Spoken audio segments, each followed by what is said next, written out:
A paz do Senhor, povo lindo de Deus, para você que é novo por aqui, eu sou a diaconisa Tânia Anjo. Estamos estudando o segundo trimestre das lições bíblicas da editora CPAD da classe dos jovens, que tem o tema: O perigo das tentações, as orientações da palavra de Deus de como resistir e ter uma vida vitoriosa.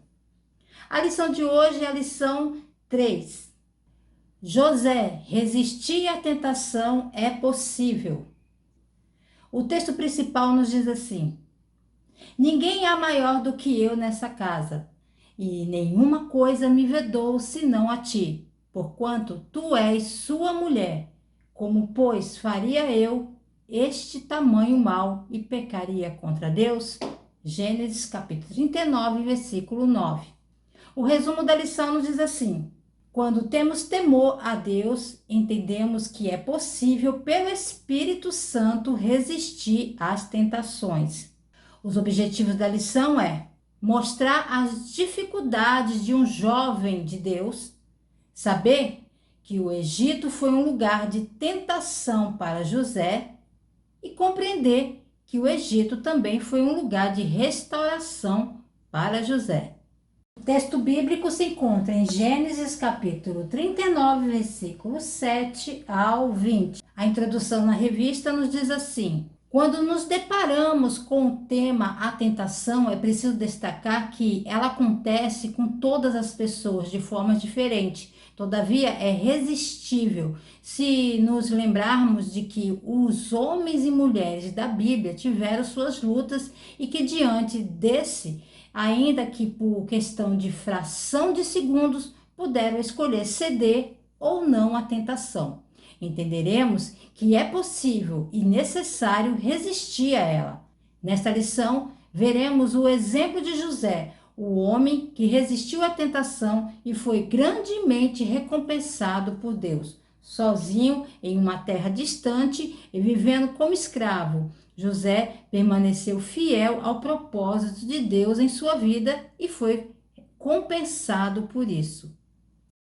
Sempre que vamos falar de tentação para jovens, é um tema forte, sempre fala-se de José, que é um ótimo exemplo para que todos entendam que é possível sim resistir à tentação. Lembrando que a tentação não é só na área sexual, pode ser em qualquer área de nossas vidas. Tópico primeiro: as dificuldades de um jovem de Deus. Subtópico 1: um filho nascido em uma casa dividida. José nasceu em um lugar onde seu pai, Jacó, tinha sua atenção disputada por 4 mulheres e 10 outros filhos. Adaptações feitas para acomodar certas tradições podem cobrar seu preço, como foi nesse caso. Um lar dividido por concorrências internas prenunciava que a família de Jacó era uma família disfuncional. Deus jamais autorizou que o homem ou a mulher partilhassem seus leitos. O casamento deve ser monogâmico. Com a bigamia ou a poligamia vieram as disputas. Basta lembrar de que o pai de Samuel, Eucana, tinha 2 esposas, Ana e Penina. E a palavra nos diz que Penina perturbava a Ana, justamente quando ia à casa do Senhor em Siló. Lendo o texto de 1 Samuel, podemos concluir que nem mesmo o horário do culto, o momento sagrado, é respeitado quando o lar é dividido. A divisão familiar revela insensatez e falta de temor de Deus. A história de José nos mostra como as crianças tendem a repetir os erros de seus pais. Vimos que os pais de Jacó, Isaac e Rebeca tinham seus próprios favoritos. Isaac amava Esaú, enquanto Rebeca amava Jacó. Esse erro fatal levou a crescente rivalidade entre Esaú e Jacó. Agora Jacó é pai e tem sua própria família. Ele não conseguiu aprender com a vida de seus pais e tinha 2 esposas, Lia e Raquel. No entanto, ele amava Raquel mais do que a Lia. Por causa disso, Raquel e Lia, que eram irmãs, estão agora competindo pelo amor de Jacó. Quando Jacó teve filhos, ele favoreceu José mais do que os outros filhos. Por causa desse favoritismo, os filhos de Jacó cresceram odiando José. Subtópico 2: um filho detestado por seus irmãos. José cresceu sendo o preferido de seu pai. O amor devotado a José logo foi observado pelos seus irmãos mais velhos, pois o tratamento que ele recebia era diferente. E Israel amava José mais do que todos os seus filhos, porque era filho de sua velhice, e fez-lhe uma túnica de várias cores. Por sua vez, os irmãos de José, por força dessa preferência paterna, aborreceram-no e não podiam falar com ele pacificamente. A palavra dá a entender que eles não tinham forças para tratar José como igual, pois realmente Jacó tratava José de uma forma privilegiada, algo que nem um pai ou mãe deve fazer. Jacó era o dono de um grande rebanho. José era um jovem de 17 anos e ele e seus irmãos cuidavam do rebanho de seu pai. José era o filho de Raquel, a mulher de Jacó, que ele mais amava. José foi o primeiro filho de Raquel. Quando Raquel deu à luz a seu segundo filho, Benjamim, ela morreu pelo parto. Como José era o primogênito de Raquel e porque ele era o filho da sua velhice, Jacó amava José mais do que qualquer um dos outros seus filhos. E aí está o erro. Uma das razões pelas quais seus irmãos odiavam José era a graça e o favor que recebia de seu pai. Israel não só amava José mais do que todos seus filhos, mas ele fez uma roupa especial, um lindo casaco, uma túnica. O manto em comum de muitas cores que recebeu de seu pai destacou José de seus irmãos, concedendo-lhe privilégios únicos, o que provavelmente implicava que José foi escolhido para receber uma importante herança de seu pai, que irritou seus irmãos, causando profunda hostilidade. Em dias passados, o casaco especial que Jacó deu a José foi usado para identificar um príncipe, filho de um nobre, ou alguém que foi designado como um futuro líder do clã ou um supervisor. Além de serem longas e ricamente bordadas, com muitas cores brilhantes e serem lindamente embelezadas, com desenhos requintados, tais roupas eram muitas vezes feitas com mangas particularmente grandes, que significavam status de supervisor, de um supervisor ou de um capataz. O manto especial de Jacó fez para José serve para demonstrar o amor especial de Jacó tinha por seu filho e pelo lugar especial que José ocupava em sua família. Subtópico 3: um filho fora de casa. O distanciamento entre pessoas dentro de um lar pode abalar muito a forma como vivemos. Por força da predileção de seu pai, do tratamento que recebia e dos sonhos que teve, José foi vendido por seus irmãos, dado como morto e se tornou um escravo. Seus irmãos eram invejosos e maldosos, por isso decidiram afastar o filho amado do seu pai. José precisou lidar com a solidão, os maus tratos, a ingratidão e a constante ameaça de perder a vida, pois ao se tornar um escravo, na perspectiva dos povos orientais, ele deixava de ser uma pessoa para ser uma mercadoria. Somente Deus poderia ser com ele. Desde jovem, José acreditava que Deus tinha destinado a ele a grandeza. Nos sonhos, Deus assegurou a José que ele subiria a uma posição de liderança sobre seus pais e irmãos. Do ponto de vista de José, esses sonhos eram evidência de bênção divina, em vez de sua própria ambição. Mas já do ponto de vista dos seus irmãos, já não era assim. Eles pensavam que os sonhos eram mais manifestações do privilégio injusto de José, que ele desfrutava como o filho favorito do seu pai, Jacó.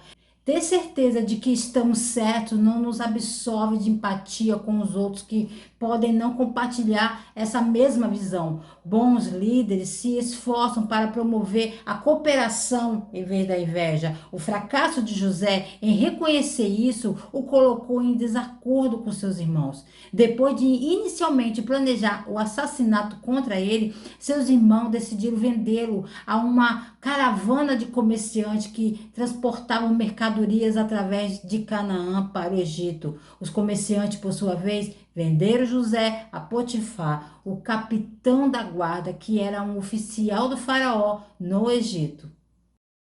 Pense, nossa fidelidade a Deus passa despercebida diante dele?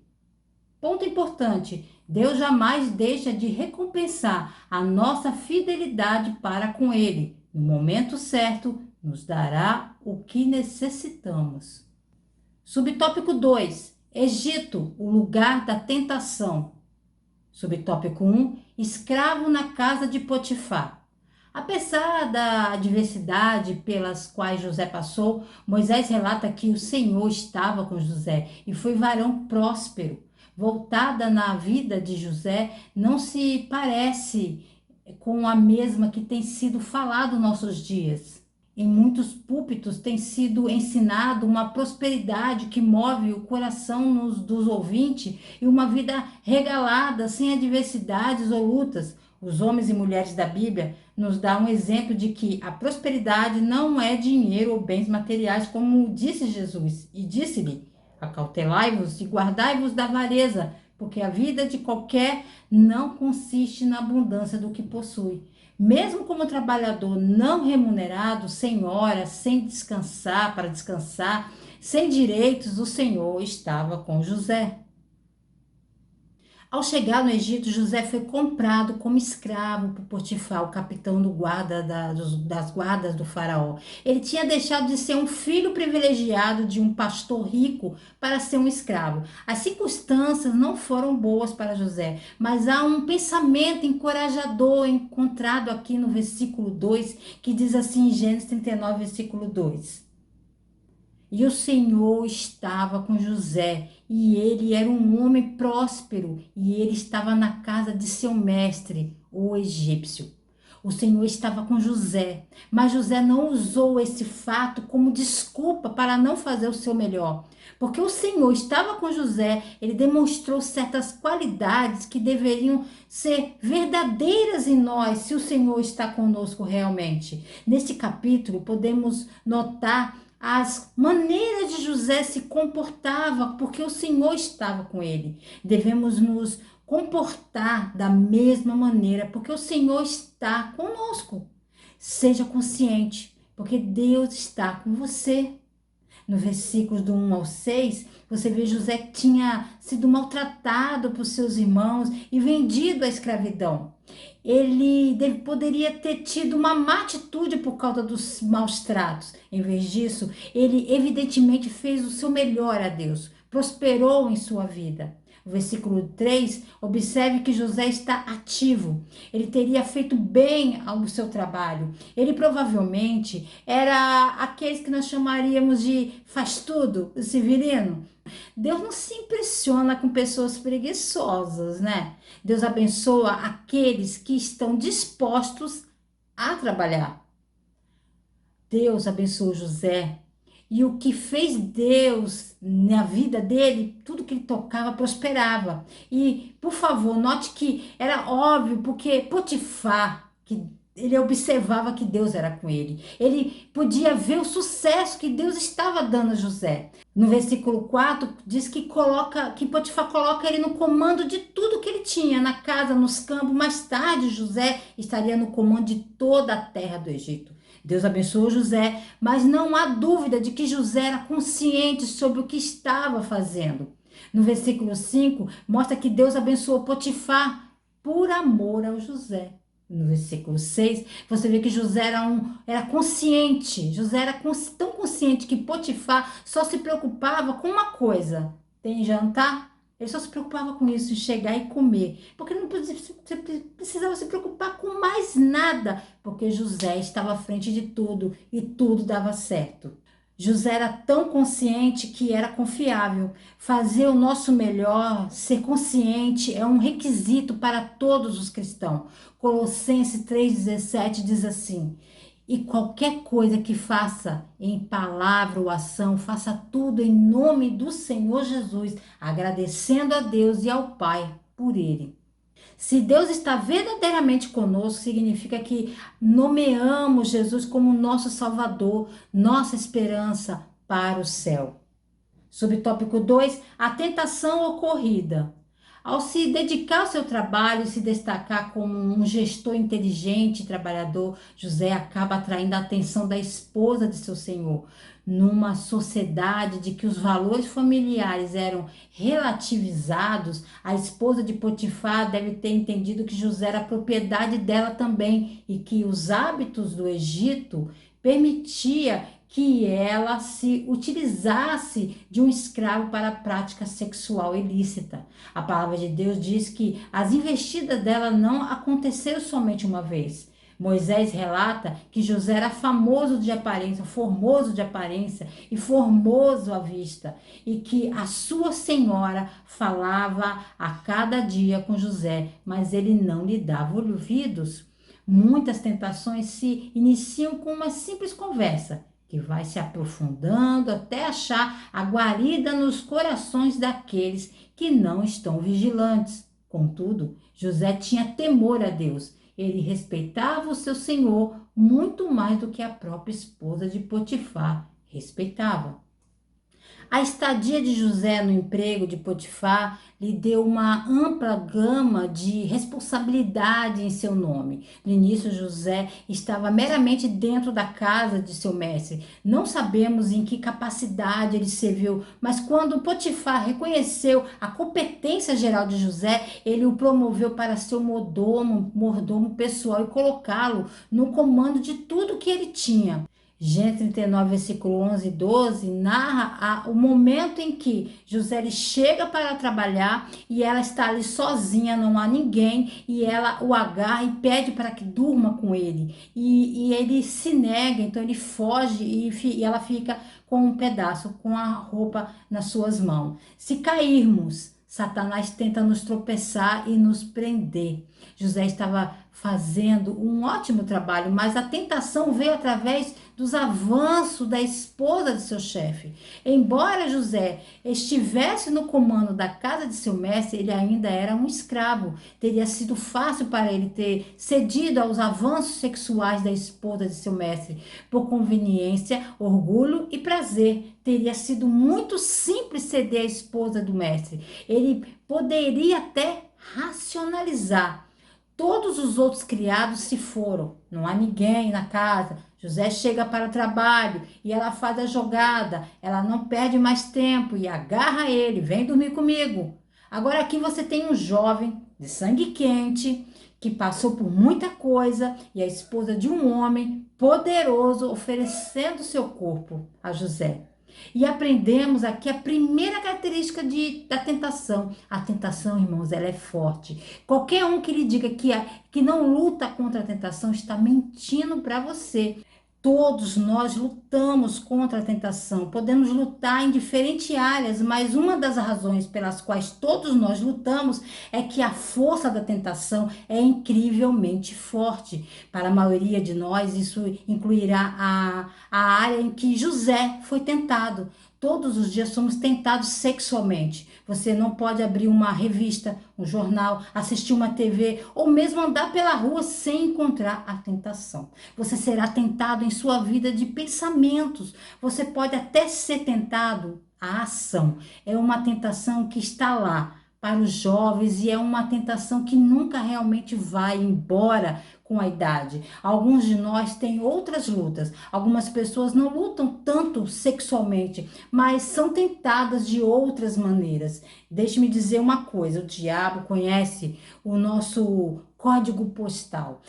Ele sabe onde você mora, ele sabe como funciona para tentá-lo. Se uma coisa não funcionar, ele vai encontrar outra até encontrar uma área, uma brecha para tentar uma tentação forte. Note que José não faz, ele não tenta argumentar com ela, não tenta explicar as coisas para ela, não a ignora, não recita versículos bíblicos, não chama ninguém. Ele se afasta dela e foge. É tão rápido e imediato que seu casaco exterior é despido e deixado nas mãos dela. Note, José não decidiu o que fazer naquele momento. Ele fez o que foi treinado para fazer contra a tentação sexual. Correr.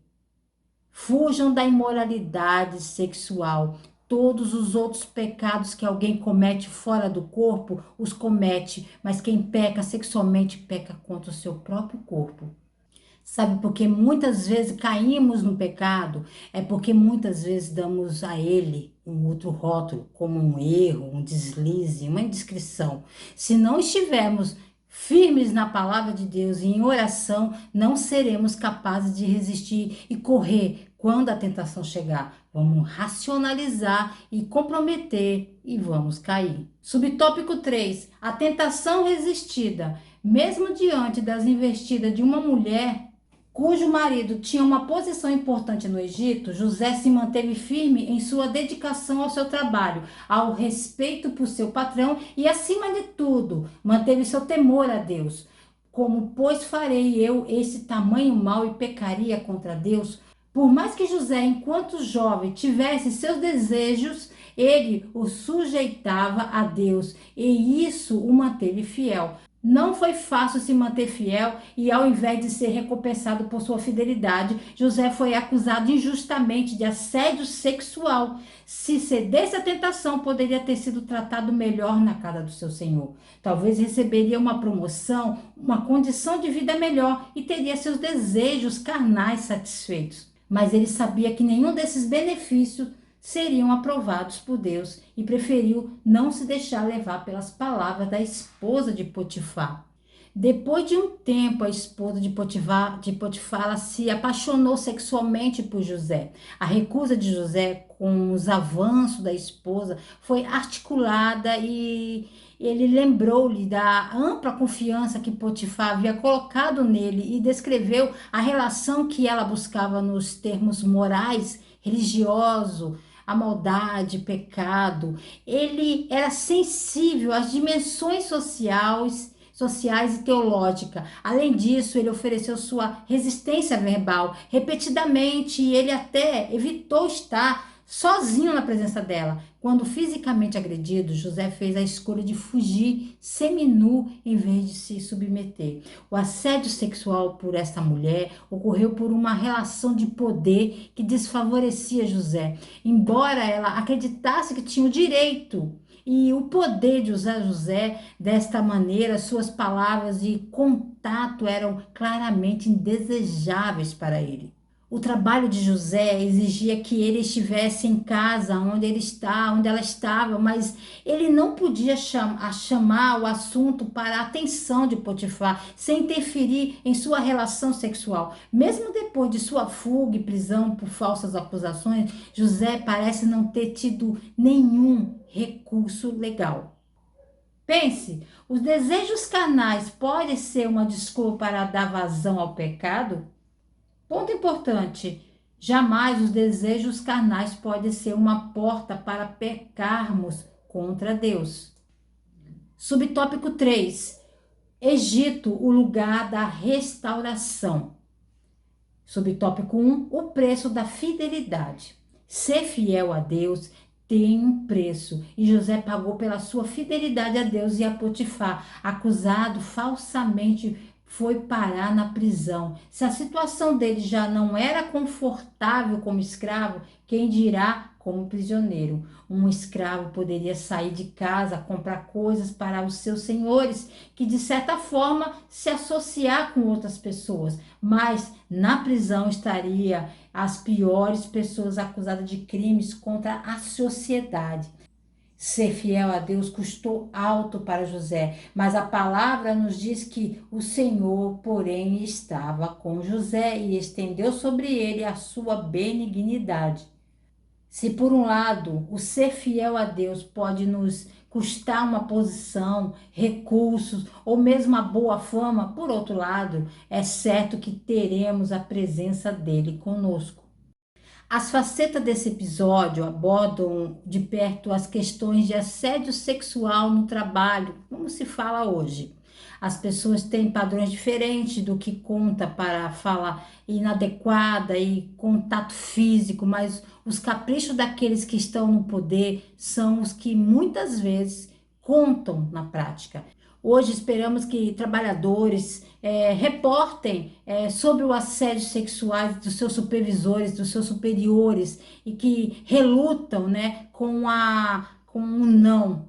Para agravar isso, mesmo quando o assédio pode ser documentado, os trabalhadores podem sofrer por terem se apresentado, dado a queixa. O Deus de José não o resgatou das falsas acusações e prisão. Se nos encontrarmos em uma situação paralela, nossa divindade não é garantia de que escaparemos ilesos. Mas José deixou um testemunho instrutivo para a esposa de Potifar e possivelmente outros na casa. Saber que pertencemos ao Senhor e que Ele defende os fracos certamente nos ajudará a enfrentar situações difíceis sem desistir. Essa história é um reconhecimento realista de que enfrentar o assédio sexual no local de trabalho pode ter consequências devastadoras. No entanto, é também uma história de esperança que, pela graça de Deus, o bem pode eventualmente prevalecer na situação. José também fornece um modelo para nós, que mesmo quando somos falsamente acusados, maltratados, continuamos com o trabalho que Deus nos deu, permitindo que Deus faça isto certo no final. Subtópico 2, a recompensa da fidelidade. Deus não permitiu que José terminasse seus dias na prisão, da mesma forma que ele havia honrado ao Senhor por meio de seu testemunho. O Todo-Poderoso começou a agir para exaltar José e lhe fazer justiça ainda na prisão. A tentação pode ser uma fonte de prazeres momentâneos que vão cobrar o seu preço e vão fazer você passar a eternidade longe de Deus. É melhor ser fiel ao Senhor e ser exaltado por ele do que pecar contra o Senhor e colher os frutos da desobediência. O quanto José sabia sobre seu futuro? Quando ele era adolescente, cuidava do seu banho dos seus irmãos? Zero. Nada. Nada. Quanto ele sabia sobre o seu futuro quando foi lançado no poço? Nada. Quanto ele sabia sobre o que estava prestes a acontecer quando ele estava subindo na casa de Potifar? A mesma resposta. Nada. Quanto ele sabia quando a esposa de Potifar o acusou falsamente de estupro? Ele só sabia que era inocente da acusação. Não conhecemos nosso futuro, nosso próprio futuro. Quanto ele sabia quando estava definhando em uma prisão egípcia? Ele não fazia ideia do que estava prestes a acontecer. O que ele sabia sobre os propósitos de Deus quando foi levado ao primeiro-ministro do Egito? Ele não viu nada. Deixe-me colocar dessa forma. Quanto você sabe, com certeza, sobre o que vai acontecer com você na próxima semana? Você tem seus planos, é claro, mas eles podem ser mudados. Você tem aulas para assistir, chamadas para fazer, pessoas para ver, compromisso para manter, papéis para escrever, planos, ideias, viagem, mas tudo isso depende de circunstâncias muito além do seu controle. José imediatamente foi ao trabalho para o qual o faraó tinha nomeado ele. Seu principal interesse era fazer o trabalho para os outros, em vez de tirar vantagem pessoal de sua nova posição à frente da corte real. Ele manteve sua fé em Deus, dando aos seus filhos nomes que acreditam a Deus a cura de sua dor emocional e tornando-o frutífero. Ele reconheceu que sua sabedoria e discernimento eram dons de Deus. Subtópico 3. Fuja da aparência do mal. Quando o apóstolo Paulo orienta aos Tessalonicenses acerca de ficar vigilantes diante do pecado, ele diz: abstede-vos da aparência do mal. Ele não orienta que fujamos do mal, mas é a aparência, ou seja, se de longe é possível enxergar a situação como uma porta aberta ao pecado, devemos nos desviar imediatamente desse caminho. A orientação bíblica é que estejamos sempre na direção oposta do que parece ser do mal. Infelizmente, não são poucos que percebem a aparência do mal e ainda assim se deixam aproximar e se envolver com coisas que desagradam a Deus. Quando Satanás nos tenta, Satanás procura por um tempo que estamos vulneráveis. Ele espera até que seja o momento certo antes de nos bater com força. No caso de José, o momento era perfeito para Satanás tentá-lo. Ele estava longe de casa, ele era um escravo, ele provavelmente estava ali sozinho, suas perspectivas de casamento provavelmente não teriam sido grandes. Além disso, ele estava experimentando algum sucesso. Alguém disse: as tentações que acompanham a prosperidade são muito maiores e mais sutis do que aquelas que acompanham a adversidade. Satanás, ele cronometrou estrategicamente a tentação para o período de maior impacto. Pense, nossa fidelidade a Deus passa despercebida diante dele? Ponto importante: Deus jamais deixa de recompensar nossa fidelidade para com Ele. No momento certo, nos dará o que necessitamos. Conclusão na revista. Como vimos, a tentação existe, mas é resistível. José provavelmente tinha os argumentos necessários para dar vazão ao pecado, mas permaneceu firme ante as investidas malignas com que estava se deparando no seu trabalho. Mesmo tendo se tornado um escravo, distante de casa, das pessoas que amava, não estava distante do seu Deus, e essa convicção o sustentou quando ninguém estava perto para vigiá-lo. Deus está sempre ao nosso lado e pela fé podemos resistir às tentações, mesmo quando ninguém está por perto para nos observar. Quando você é tentado? Quando você está vulnerável. Você pode estar longe de casa, pode estar muito triste, ou pode ser depois de um período de grande sucesso, em tempos de prosperidade, podemos esperar a tentação. A tentação é estrategicamente cronometrada para períodos em que estamos mais vulneráveis. Tendemos a pensar em nós mesmos como vítimas de nossa educação, vítimas das nossas circunstâncias, vítimas de outras pessoas.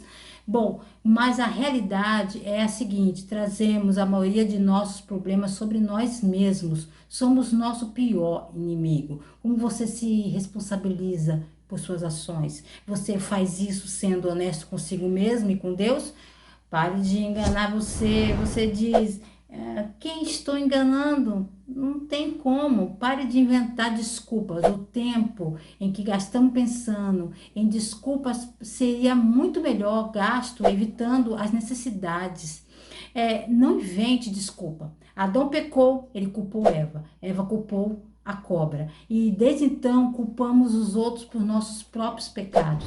Pare de culpar os outros e assuma a responsabilidade de você mesmo. Se você está enfrentando a tentação agora, você está enfrentando um hábito secreto ou que você pode desligar, senão você pode se machucar.